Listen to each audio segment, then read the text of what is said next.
Hello, hello. This is Fake Nation, where we talk about news, we talk about culture, and where we watch as summer drifts away. I am your host, Negin Farsad, and you'll take my summer dresses away from my cold, dead hands, unless it's below 70 degrees, in which case I voluntarily give them up. Today, we'll talk about a new law in New Mexico on childcare. That's very exciting. We'll also talk about Kamala Harris, the woes of NPR and PBS, and the incredibly tragic assassination of Charlie Kirk.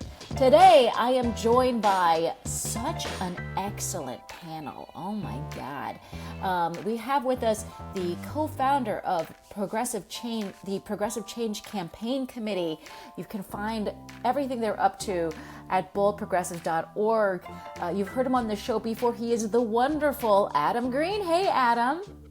Hey, great to see you. So great to see you. And Adam just reminded me that I did one of their early videos on of a campaign to fix CNBC, which I am just remembering now. This was years ago. What were we?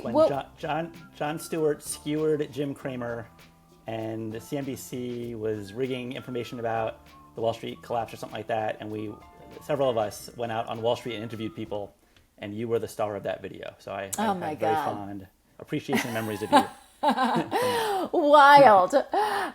We are also joined by a comedian and co-creator of The Daily Show. She's also founder of the Abortion Access Front. She is the wonderful Lizz Winstead. Hey, Liz. Hi, everybody. I believe I've done 9,000 events also with Adam's amazing organization, so I feel like Adam is the MVP today, and we're just uplifting Adam's work. I'll just log off now. My work is Yeah, it's all like he's the Kevin Bacon of comedians somehow.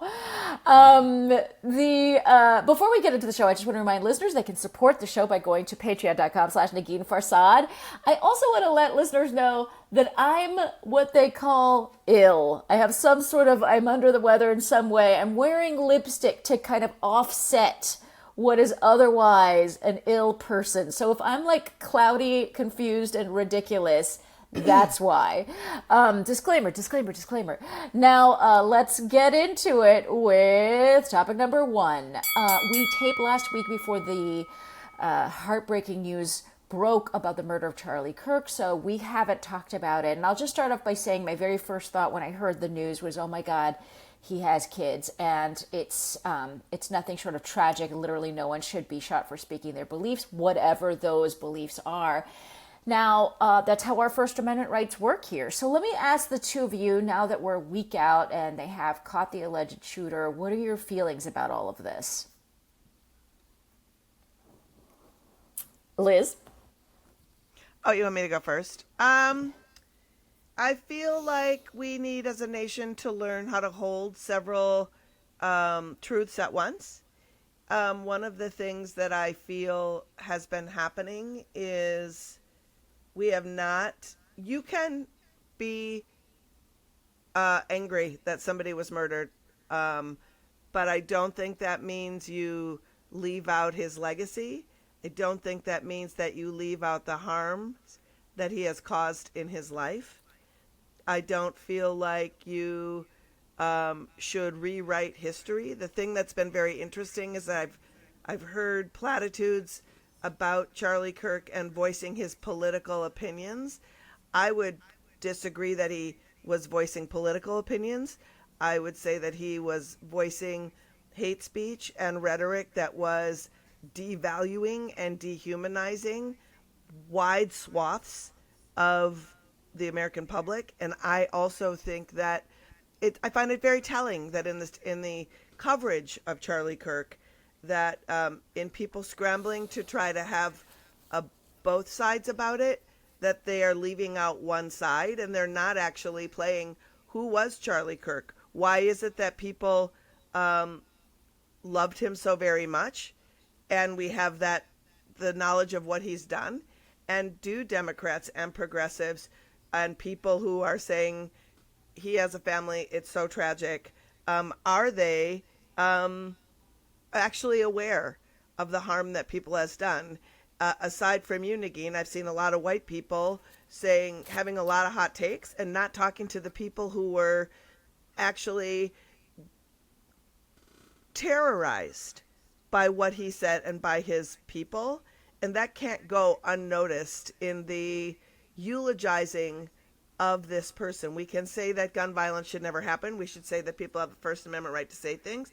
But when we live in a country where the First Amendment rights of people who have been profoundly harmed by him and his organization, or who have opinions about it, are now being shut down by these very same people, that has to be part of this conversation. And I'm sorry I filibustered, but I feel really strongly about it.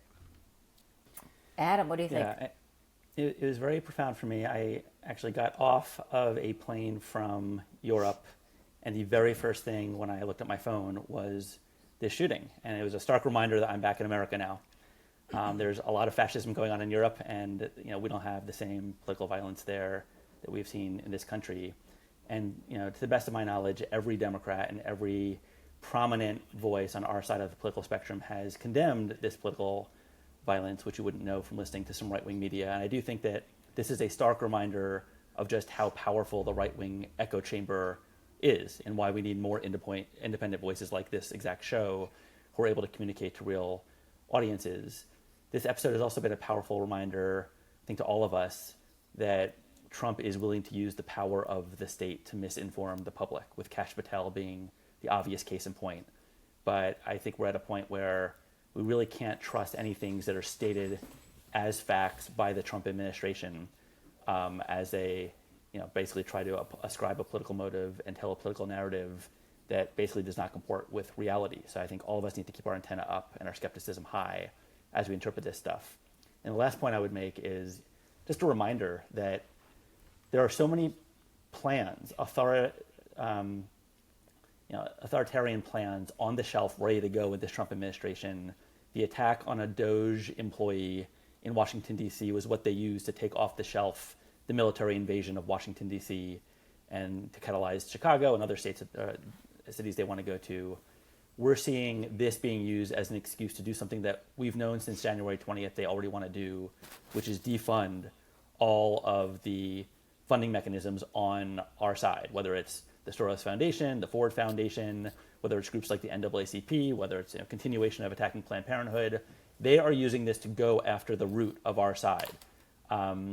Attacking unions is part of this. Attacking the media is part of this. So I think it's important to not just focus on Charlie Kirk himself, but what they are doing to abuse this tragic moment in pursuit of a larger fascist playbook. And if I could just jump on that and say, one of the things that I think that has been one of the biggest problems with the Democrats and with lefties and progressives even, is that I don't think we fully understand what the true echo chamber and influencers are on the right? My sister, very well, very smart, politically savvy, had only just learned about Charlie Kirk when he was killed. And so I think that we think sometimes we just kind of lay into Fox News and we lay into the sort of people who are generally presented to us. But I think it would behoove our movement to really, really understand who these influencers are, so we know where they're coming from and we know what they're saying and how they're influencing, so we can fight better and stronger. Yeah, it's interesting because I heard, not just from one person, but several people who said to me, I didn't know who he was, right? And so that's also really, I think that's an excellent point, that we're so siloed that some of these, these kind of prominent people, though I have to be honest, I think it's also like, it's a function of age, right? Because I can also picture someone, an older conservative person, like maybe not knowing who Charlie Kirk was because they're so fixated on Fox News, and they still get their news from maybe talk radio or something like that. And so, I think more college age kids were super in tune with who he was because Turning Point really focused on college age kids. So I think right now we're like seeing this thing of like, okay, to really understand the rhetoric on the right, we have to cast a wider net on like who is speaking for the right. Also, like, I mean, I'm always disheartened that when we see gun violence, we often don't talk about guns, or like it's frowned upon to talk about guns immediately or whatever. And again, like Adam, you pointed out, there's like plenty of fascism in Europe, but less gun violence. And the reason for that might be, and I'm just taking a leap of logic here, it might be the availability of guns. It also might be the glamorization of gun culture. You know what I mean? And so that's always been just really upsetting to me, because guns play such a huge part in all of this. It's the thing that brings it's the one common pattern we've seen in all of the political violence, whether it's towards the Minnesota Speaker of the House, or Gaby Gifford, or now Charlie Kirk. Trump is a gun. A gun is the thing that brings all of these things together. So that was also really disheartening. And obviously, now my next question about this is like the organizational element, because basically Stephen Miller went on JD Vance when JD Vance was kind of hosting the Charlie Kirk podcast. Stephen Miller went on and said, we're going to use the force of the federal government to to go after the leftist organizations that are funding this kind of violence. Now, obviously, this guy seemed to be a lone actor. Who's funding him? No one. I mean, a lot of that rhetoric doesn't quite make sense, especially in this particular case. Now, I happen to note that you're both affiliated with what might be perceived as leftist organizations. So I don't know, Adam, how did that news from Miller strike you? Yeah, again, that's the off-the-shelf fascist playbook that they're itching to use, and using this as a pretext to use. I think it's really important just to kind of go a little deeper on, for your audience, on what they mean when they're saying some of this stuff. You'll hear the words, quote unquote, material support. Organizations that give material support to X, Y, or Z, whether it's violence or terrorism or whatever else they say. I'll give you an example that they could easily use. So again, back to the Soros Foundation, which probably gives out hundreds of millions of dollars per year. Mm-hmm. Let's say they gave money to, again, the NAACP or any group like that, which then cut a $5,000 check to some campus organizing group on Columbia's campus or any other campus. And that group held some protests, and one rando shows up with a sign that is objectionable by the federal government. They can use that chain of stuff to tie it all the way back to the Soros Foundation and say, pull their 501c3 status, cancel that hundreds of millions of dollars of philanthropy because of one sign triggered, connected to thousands of dollars, not even really associated with the spending of that money. That's how they are going to use this. And that's why they're saying now, we found some Nation article once about something, and therefore whoever funded the Nation, let's pull all their funding too. It's like, it's crazy. There's no actual merit to what they're saying or logic to it, but it's pretext. And again, that's, it's funny, you mentioned guns. On day one of this, on the opening 8 hours of this, our organization and our handles are bold progressives on the various social media platforms. We were only retweeting or reposting things that mention guns, because that was kind of tip of the spear. Are you willing to be bold in this moment? I think we're actually past that, and we were very quickly. And now it's a larger acknowledgement of what Trump is trying to do to implement his fascist playbook. And any Democratic leader that is not willing to acknowledge that at this point and actually be a voice fighting back, just like it was incumbent on them to fight back for Planned Parenthood or unions when they were under attack, I don't think those people are meeting this moment.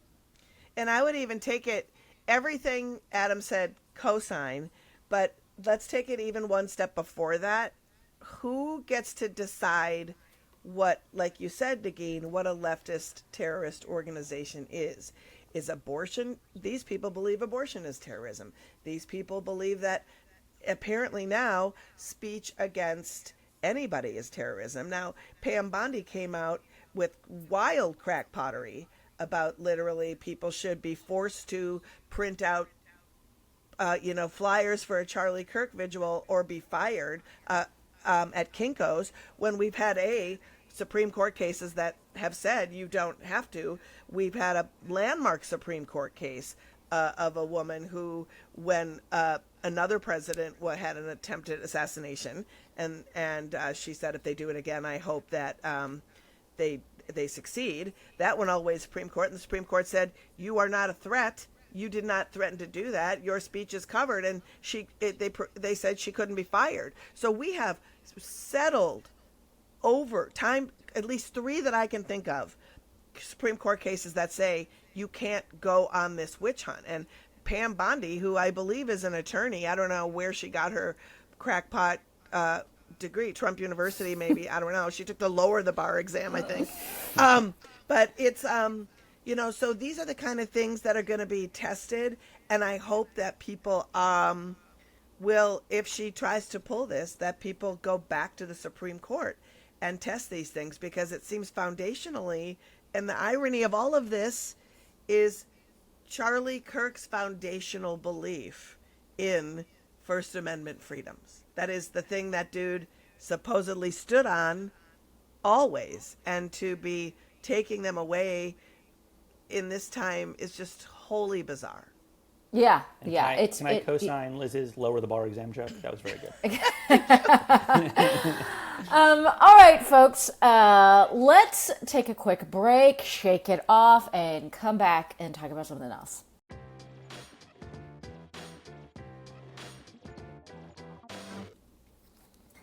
Today's show is sponsored by Mosh. Now, I have a husband. He's quite athletic, and he follows every protein bar that ever was and ever will be. He is a protein bar guy. So when I brought him the Mosh bar, I needed to hear my husband Jason approval before I could get excited about it myself.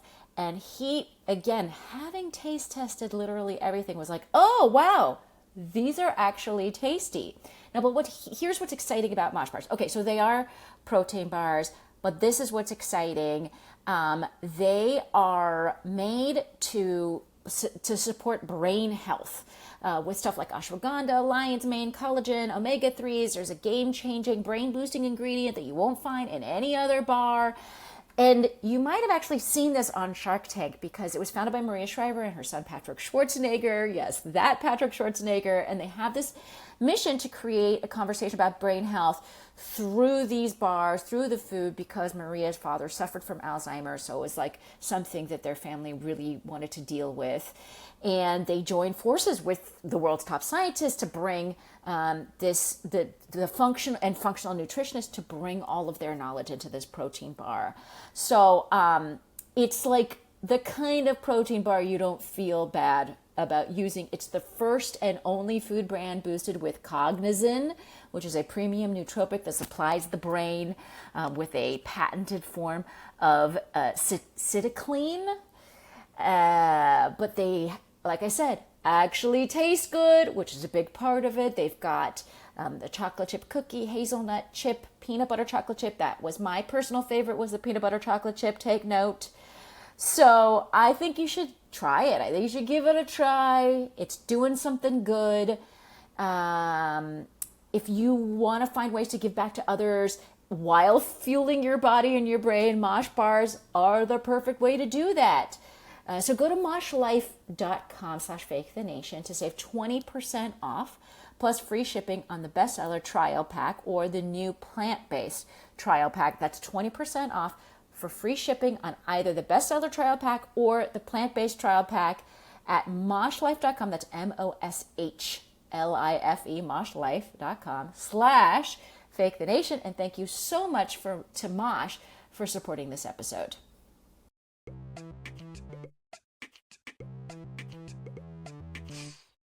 And we are back, and we're ready for topic number 2. We are going to hit you up with something good and something bad in this segment. And first, something good. New Mexico will be the first state to make childcare free. I also want to point out that it was a Fake the Nation listener who actually sent this piece of news to me, and I loved it because there are good things that are happening. So please, listeners, if there's anything good happening in your region, let me know. I'm dying to hear about it, and I'm dying to talk about those things that are also worth talking about. Now, this program is expected to save families $12,000 a year, and everyone is eligible regardless of income.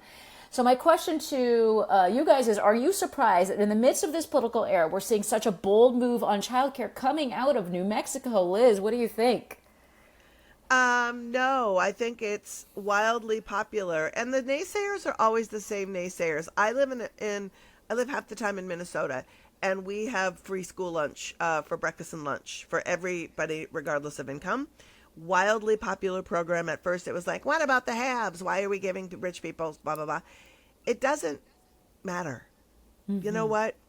Being able to help somebody not have the stress of childcare is wildly popular, because it also means, let's say you're a middle class person who gets to have your childcare covered, and that means maybe that if your insurance doesn't cover some special needs treatments, or you've got a child who is neurodivergent and you need to pay for extra care, you can use that money you're saving on childcare to really help your child thrive with other ancillary needs that might come up.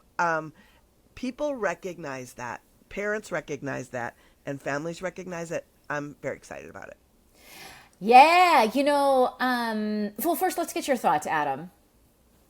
Sure. So, two thoughts. One, just on a policy level, it's really important that programs like this be able to move forward in the states or the cities, even while we're dealing with a policy wrecking ball at the national level. And I would just point out that saving $12,000 per family is actually not the same thing as taxpayers paying $12,000 per family that gets to utilize this, just because of economies of scale. This is actually the perfect use of government, right? Taking on a big cost equivalent to negotiating prescription drug costs through Medicare. Like, there's the power of the government that can do things at scale that defrays people's daily costs. Honestly, if Donald Trump were smart, he'd do more of this, because we have rising costs in this country. But I think bigger picture, there is a real question right now of how can Democratic governors and mayors protect their people and advocate for their people during the current Trump regime? And that extends to moving the ball forward on policy like childcare, and also playing smart defense on things like whisking people off the streets and shipping them to El Salvador, right? And any example of governors taking the lead and proving that it's possible to utilize power at the state level, despite Trump, I think is just a good thing for our society right now and should be an increasing norm. And let me just also add, Liz, about your point about like the eligibility, the haves and the have-nots.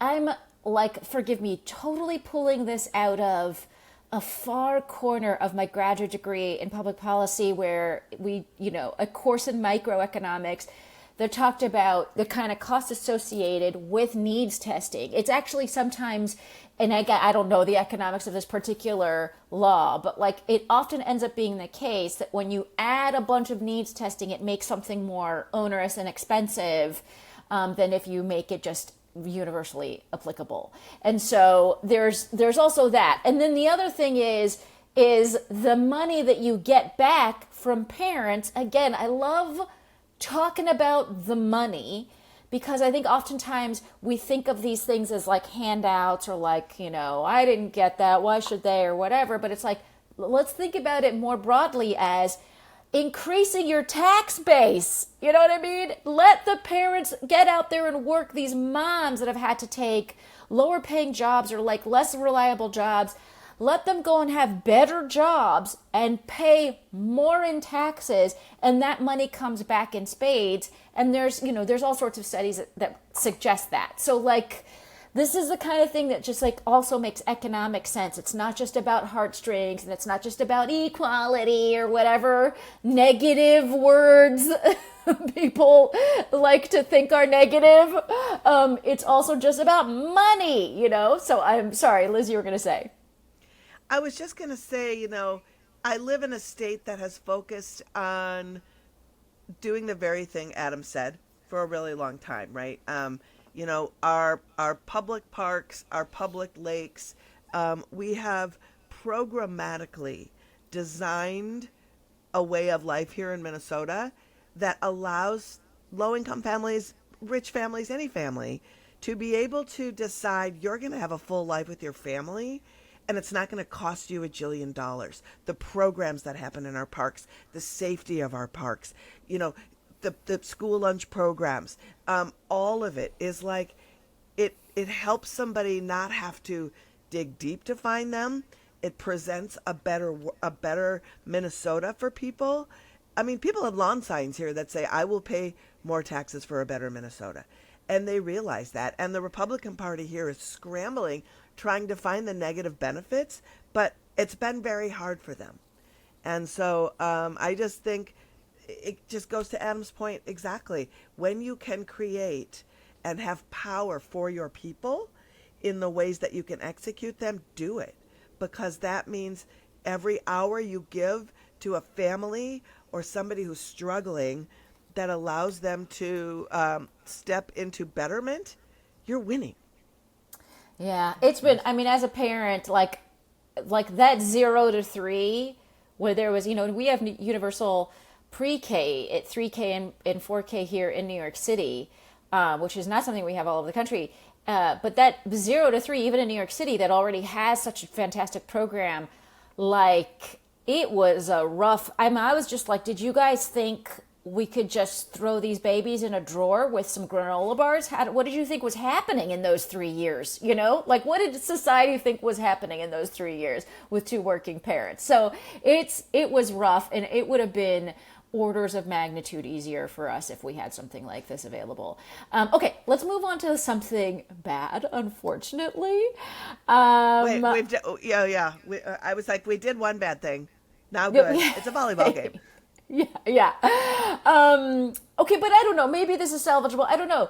We haven't talked about this on the show yet, but as you'll recall, the federal government slashed funding for PBS and NPR through rescission a few weeks ago. And just recently, PBS said it would slash 15% of its jobs in response to the cuts. And the head of NPR said that 70 to 80% of NPR's 246 member stations would have to be shut down. I don't know. I guess, Adam, what do you think? Yeah, well, I spent a year of my life in South Dakota and really absorbed kind of rural media culture, whether it's South Dakota or neighboring Iowa. And local NPR was one of the main things that covered local events, right? So if this was happening under a Democratic administration, this would still be a tragedy just because we need more local news coverage. That equals accountability, that equals civic participation, and it's tragic that that's being cut. Given that it's happening under Trump, there's, again, the authoritarian element of this. This is an off-the-shelf playbook that is using country after country to spread misinformation, cut sources of good information, cut things that they perceive as having liberal bias, which they would also apply to public schools and universities and everything like that. And again, so many things that could have been predicted before January 20th are coming true, and this is just one of them. So again, I think we need to focus on this not just as a budget issue, but as a fascism issue and recognize it for what it is. Actually, last point I would make, per Liz's point before about Democratic leadership, there was a very famous caving by Chuck Schumer about 6 months ago on a big budget vote. And he claimed at the time that he had negotiated a couple good things with Republicans, gave Republicans an extra 7 or so Democratic votes that they needed to pass this bill. And then they used what you called rescission, this kind of backdoor route to undoing that with a lesser number of votes that could be Republican only, which really just shows, do we have a wartime general in this moment, or a set of wartime generals? Do we have people who are ready to fight Republicans, recognize the threats around the corner, and fight them in real time? And so far, sadly, the answer seems to be no. Yeah, and also just to follow up on your experience there in South Dakota, now what I find odd is that like a lot of these stations are in rural areas that would be cut, that would lose their funding. I also imagine a lot of those areas are Trump country. With the Venn diagram of that, Trump country suffering from the lack of information caused by NPR cuts. I mean, wouldn't that upset the citizenry there? I mean, I'm trying to understand what would the reaction of the average Trump voter be to a cut like that for someone who might really be listening to the local NPR in their rural area.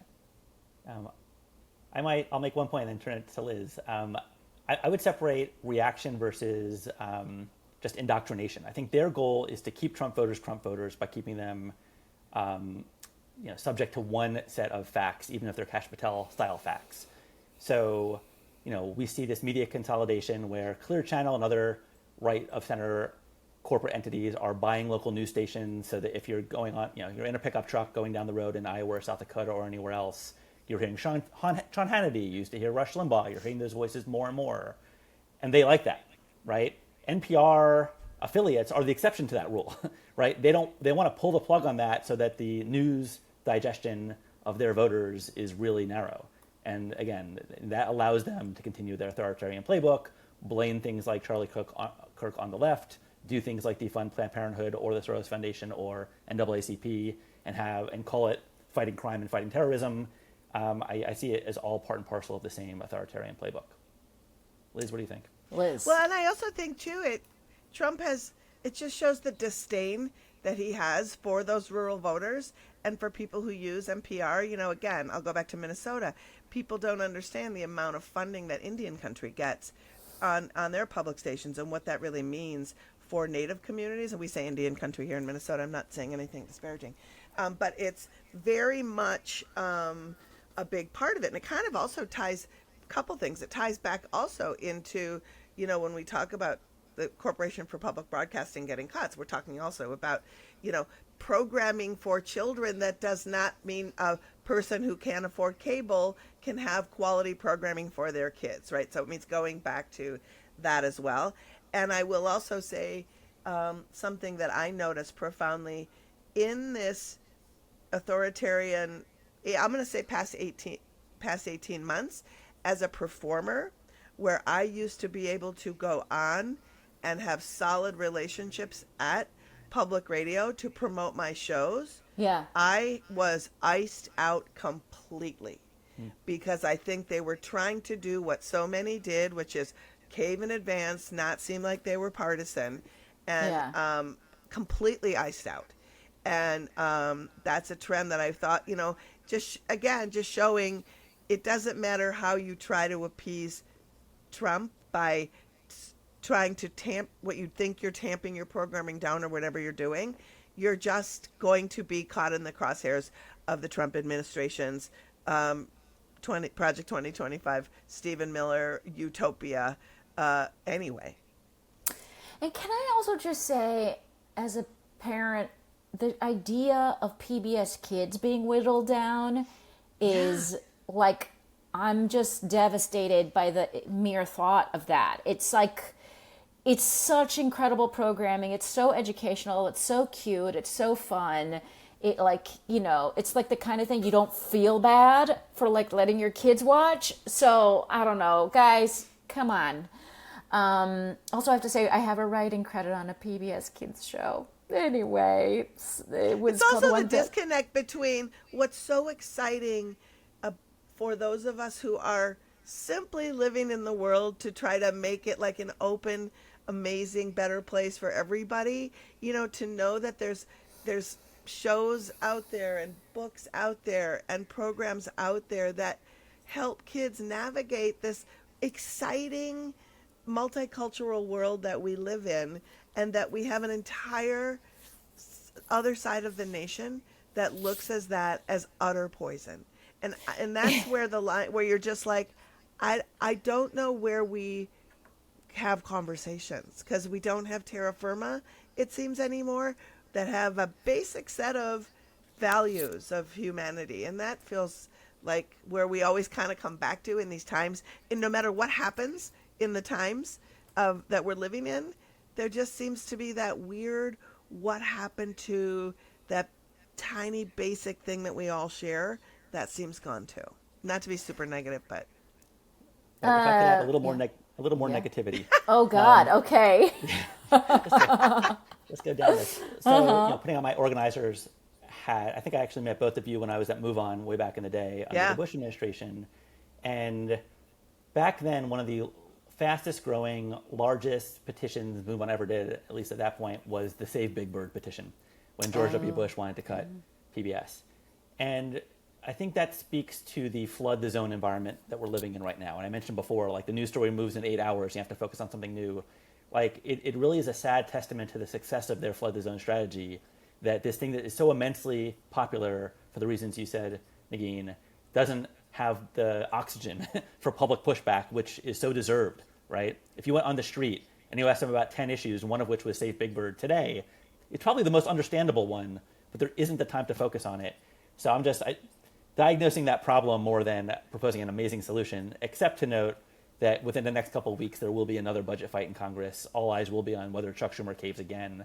And hopefully, the systemic root cause of things like this being the capitulation of Democratic leadership can begin to stem. We'll see if that is at all possible. Man, they have had a hard-on for Big Bird for so fucking long. Like, God, it's wild. All right, let us move on to topic number 3. Folks, we're going to talk about the Democrats, and I'm so sorry, this is an unusually politics-heavy show today. We'll get back to our normal mix of culture and politics next week, but I had to talk about Kamala Harris, who has a new book coming out. It's called 107 Days, and it's, so titled because she had 107 days to launch her sudden campaign for presidency. An excerpt has been released, and I'm just going to read you guys a quote from that book. Quote, "It's Joe and Jill's decision. We all said that like a mantra, as if we'd all been hypnotized. Was it grace or was it recklessness? Recklessness. In retrospect, I think it was recklessness. The stakes were simply too high. This wasn't a choice that should have been left to an individual's ego, an individual's ambition. It should have been more than a personal decision." So, I don't know. Liz, what did you make of this? Some people have been like, wow, I can't believe she said that, but it ultimately felt quite gentle to me because I think we all saw this exact sentiment play out on a national scale in the news. Didn't feel terribly, surprising to me, but I don't know. What did you think? I mean, I think that's not a wrong take, and I think, when you're thrust into a situation where there's so much stacked against you. I mean, I'd be curious if I ever had a chance to interview Kamala Harris. I'd be curious if Joe Biden decided not to run, 6 months before, let's say.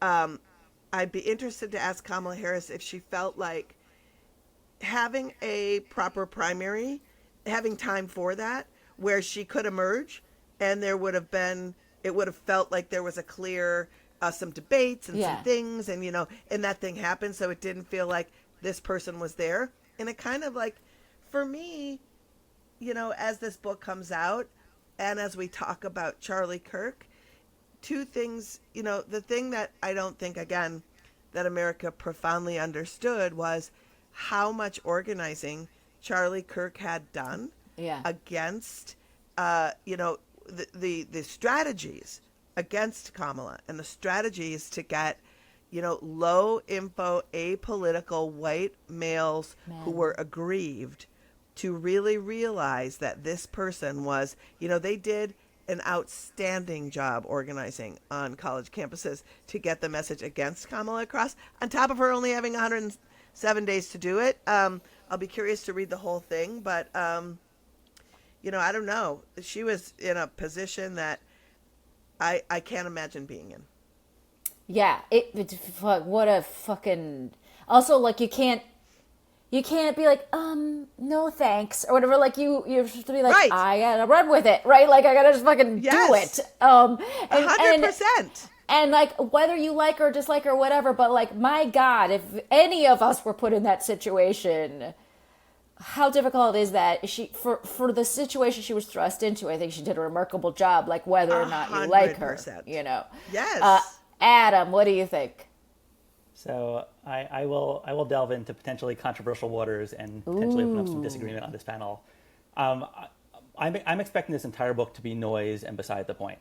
Boo-hoo if you're saying now that saying it was Joe and Jill's decision was wrong, unless you're willing to say right now that Chuck Schumer also needs to go. Have some courage in real time, call out people, and do the right thing now. If you're not doing that, then you're just blame shifting. No, I agree. So, ding, ding, agree. Okay. Look, I think Kamala Harris could have won the 2024 election. I think she absolutely would have won the election if it was in 2022 when abortion was the center of the national zeitgeist and national conversation. 2024 was an economic moment. We're still in an economic populist moment.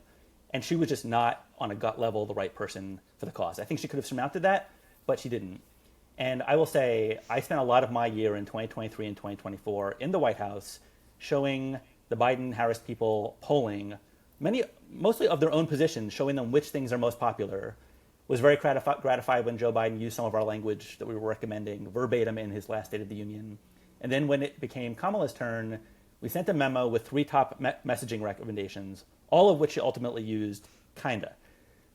Corporate price gouging of groceries, tax billionaires, protect Social Security. Those were in pretty much every one of her speeches. And for the things that could be scripted, the TV ads, there was nearly $1 billion of spending between her campaign and the Alliance Super PAC on those 3 messages. And they had clearly replicated the stuff that we showed them very early on in the cycle in the year. But the moment of truth came in the presidential debate of Harris versus Trump. And I actually re-looked at the transcript this morning. In the first minute of the debate, when she could be kind of most scripted, that was the singular time that she mentioned billionaires or corporations. If you control F those words for the entire rest of the debate, she kind of let economics go. I think she won the debate on abortion, but that wasn't the top of the zeitgeist. She had some fine democracy answers during the debate. She threw not one punch, picked not one fight, allowed no oxygen in the room on economic issues, and she has herself to blame for that. And I don't think blaming Joe Biden for that, especially blaming decisions they made in year number 1 and 2 of the Biden administration about what portfolio to give her, compensates for the fact that she, on a gut level and just in practice level, was not willing and able to pick the right fights and allowed Donald Trump to outflank her on change and on economics and have working class people vote for him. So that might be controversial, but again, I'm just expecting can I ask this question? Because Adam, you're an insider on this. From a person who I was on state level working on abortion the whole time. It polled way more popular than any presidential thing ever. And we won almost every single ballot initiative, and we would have won Florida if they didn't have the 60% threshold. But having said that, as a person who is plugged in, those first years of the Biden administration, Kamala Harris was invisible. To a regular person, Kamala Harris was invisible. And so my question is that Biden making her invisible, or is that her choosing to... I don't know the answer to that, and I'd be so curious as to why. But isn't that like the plight of every VP? It feels like every VP is sort of like meh and an afterthought. But when you have a historic figure that is that, I would think that it's a benefit. If you're an 80-year-old man and you have a multiracial, vibrant younger woman, vibrant person who could help keep your administration feeling relevant? Yeah, I would totally agree with that point. I mean, if you look at J.D. Vance's role right now, he's not invisible. Clearly, there's different dynamics at play. Clearly, there's a movement behind him, which includes the president's son, but all of his closest advisors like Stephen Miller, who want J.D. Vance to be the successor. Some even see him as a stronger carrier of the torch of MAGAism, if that's possible, at least some of the root beliefs. And I would probably concede most things in the book. Like, I'm sure that a very non-confident set of advisors around Biden who saw their own self-worth in their professional careers tethered to him, wanted to box her out, wanted him to be the center of the thing, knew his weaknesses and knew that she might outshine him, didn't want her. I would assume all of that. When looking at the 2024 election, I don't think that is the main point. Just like I don't think dissecting one word or another of Charlie Kirk at this moment, when they're going to use this to springboard a fascist agenda on other fronts, is the main point. So that would just be my contribution to the mix. Let's talk a little bit about like the Democratic Party when it comes to Mamdani, because, for example, Kamala didn't come out in favor of Mamdani yet, but yesterday Kathy Hochul did. So I don't know, is that saying something to you, Adam, that like about like I don't know, I guess the Democratic Party growing a pair of balls on this stuff? Yeah, absolutely. Or a pair of tits, whatever. Yes. So I will say, my mantra leaving the 2024 election was to only really work deeply with candidates that I call from the gut, not from the teleprompter, on working people's issues. And I think that implies a certain authenticity in addition to a certain economic populist value set, which includes being willing to name villains and challenge corporate power. Mamdani has been relentlessly focused on economic issues. It's not just about free busing or free childcare, but calling out corporate villains, talking about taxing billionaires more in order to achieve other things.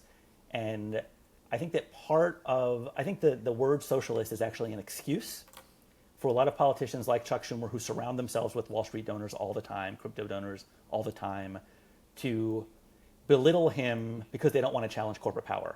And their donors know that he'd challenge their power, that he would tax them more, he would require more accountability from them on like a consumer protection level. And I think that's part of the dividing line in the Democratic Party. So Kathy Hochul, I will note, is facing a primary challenge from her lieutenant governor, who early after the election wrote a very well-circulated New York Times op-ed about the need for more challenging of corporate power and economic populism. He was quick, Antonio Delgado is his name. He was quick to endorse Mamdani. And I think that for that reason, Mamdani will have leverage with Hochul, whether it's in terms of this endorsement or the first year of his administration before the next governor's election, or at least the governor's primary, which is working to his benefit. I'm not sure that the same incentive systems apply to Chuck Schumer and Kamala Harris and others. I think those who are willing to challenge corporate power are probably more willing to endorse him at this point. Liz, what do you think? Look, when I look at Mamdani, I am excited. I feel, as somebody who lives in Brooklyn, I feel an overwhelming sense of somebody who understands he's going to piss off the powerful, and people want someone to actually show up to the fight with the proper tools. And I'm somebody who, I think people understand when he says, hey, a pilot program about government-run grocery stores, when big corporate creeps won't bring their corporate grocery stores and leave poor folks to not have food, maybe let's try this. You have to try things to see if they work. And by the way, every PX in America has this, and people seem to love it, right? So I like somebody that has bold ideas. And as a New Yorker who has lived in New York long enough to remember when New York, you could actually live there and not be aced out completely, it's exciting to hear rich, big, creepy hedge fund people say, well, then we'll leave. I'm like, bye. See ya. But I also think I also think he's also a political operator who I don't think is so unreasonable that he's going to completely alienate corporate interests, if we're honest. You know what I mean? If we're honest, I don't think he's going to be pushing them out, right? I think he's going to be how can I bring disparate interests to the table? And to me, that's the authenticity that I'm reading from his campaign style, is how can I bring corporate disparate interests to the table? And I think he frames fair share, pay your fair share so brilliantly that it's very hard. I think it's going to be very hard if the populace is like, I pay my fair share, and to hear the corporate people understand if they pay their fair share, they're still gajillionaires, and have them buck against that. I've heard very few people do it as well as him. Yeah, I agree. It feels reasonable, and it also feels like it's really hard to be a corporate leader and then say that's that a line like pay your fair share is unreasonable. Adam, you're going to say your final thoughts on this? I agree with all of that. I think he's playing his cards very correctly. One thing I'm just increasingly challenging myself to assess as we interview candidates this cycle and talk to politicians is, do they have a framework for seeing the world? Can you predict on a completely made-up issue where they would land on that issue? And if yes, that's a good thing. So Elizabeth Warren, you can make up any issue you want. I will tell you where she will land on that issue. Yeah.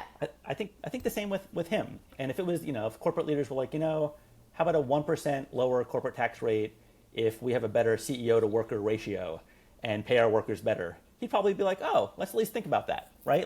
I think he'd be willing to listen to good ideas that put workers first, that puts affordability first. That's his core agenda. And, again, back to Kamala Harris, she sprung to the top of the pack to endorse Medicare for all right after the 2016 election. And then the second there was an iota of scrutiny, she couldn't defend it and she backtracked from it, right? And that's what we don't need. I just feel so confident with him as like an avatar for our side, going to bat. And I would just say the ceiling is really high if he's successful, and the floor is also really low. If he fails, it's a problem for all of us. So I think we all have a vested interest in making him successful. Yeah. All right, folks, let me know what you think. Maybe, hopefully by this time next week, we'll have more endorsements from people like Chuck Schumer that you mentioned, Adam. Let me know what you think about what's going on with the Democrats. All right. And that, my friends, is the end of the show. Oh, my God. I want to thank the wonderful Lizz Winstead and wonderful Adam Green for joining. And I would love for the people of Fake the Nation to be able to follow everything that you do. Lizz Winstead, you're always up to something. Where do they follow you? You can follow me across all the socials at Lizz Winstead. I spell my name with 2 Z's. And please follow my organization, Abortion Access Front, at Abortion Front. We're doing some pretty good work out there, out in the streets. And there you go. They're doing excellent work out on the streets, and Lizz is their funny and fearless leader, and please support. Adam, where do they find you? Well, first, it's been an honor to engage in this conversation with 2 awesome thought leaders like yourselves. Our organization, Progressive Change Campaign Committee, is at Bold Progressive on pretty much every social media. Sadly, I'm not as together as Lizz, so I'm at Adam Green on most things, at Adam Green Online on Instagram. Hopefully someday I'll bring some synergy to those. But if you start with Adam Green or Bold Progressive, you'll probably get one of us. And again, follow the work of Bold Progressive. They do so much. Again, going back to like the, when was that? 2010 or something? Yeah. Yeah. Oh, shit. Yeah. I was like a baby. Okay, folks, you know where to find me and everything that I do. Just so you know, I'll actually be doing 2 weeks in a row in Chicago for Wait, Don't Tell Me. So Thursday, September 25th, and then Thursday, October 2nd. So if you are in town, you want to see Wait, Don't Tell Me, a live taping is always a wonderful time. I also have a new video series out with Ted about democracy. We went to Philly. We did a 3-part series on democracy and Philadelphia, and I had a wonderful time, and I think it's like some really good reminders about one of the birthplaces of democracy in the United States. It's like some good points in history to be reminded of, especially at this time. So I hope you'll take a look at that. I want to thank our wonderful producer, Rob Heath. I want to thank Gaby for writing our theme music. Thanks to everyone who makes the show possible, including you guys who support the show at patreon.com/Negin Farsad. You can email us at fakenationpodcast@gmail.com. And otherwise, we'll be back in your earballs next week.